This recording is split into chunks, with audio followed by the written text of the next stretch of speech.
Whenever I'm around classic cars, I'm struck by this quiet realization.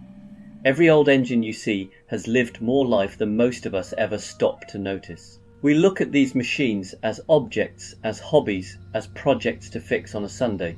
But somewhere in the metal, in the noise, in the wear and tear, there are stories tucked away. Sometimes I think that's what draws us to them, not the horsepower or the rarity, but the history that hums beneath the surface. Think about it, every engine misfire was once a moment of worry for someone. Every smooth pull-through second gear was once a burst of pride. That gentle tick on the overrun, someone else heard it long before you did. They wondered what it meant. They listened closely to the rhythm, just like you do now. Old engines collect people. They collect the hands that worked on them, the families that drove in them, the places they broke down, and the journeys they carried us through. A car that's 40 or 50 years old isn't just running on fuel, it's running on memory, all that maintenance and tinkering we do. Sometimes I think we're not restoring machines, we're restoring moments that would otherwise be forgotten. And the funny thing is, the parts that frustrate us the most are the ones with the richest stories. That stubborn bolt that refuses to move. Someone else fought with it in '84. That strange rattle that appears only on left turns. It probably annoyed 3 different owners before you. You're part of a lineage now, a caretaker in a long line of caretakers.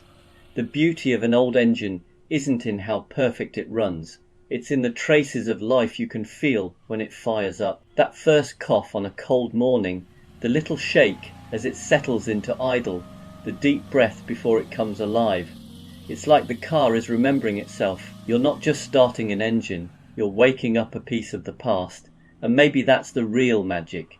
Modern cars are incredible, but they don't have that connection. They haven't had time to gather a soul. A classic car has lived through decades of roads, weather, mistakes, triumphs.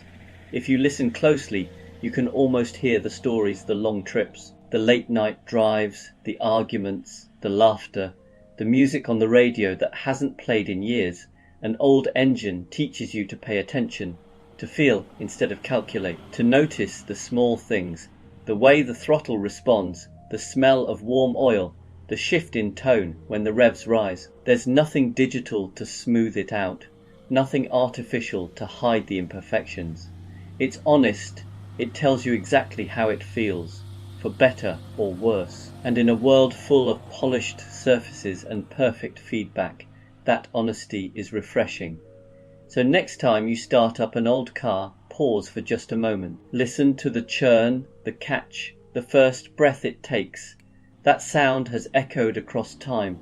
It connected someone's past to your present, and one day it'll become part of someone else's story too, because engines may be made of metal, but the lives they carry, those are made of us, and every one of those lives leaves a little trace behind, tucked somewhere deep inside the noise, waiting for you to hear it.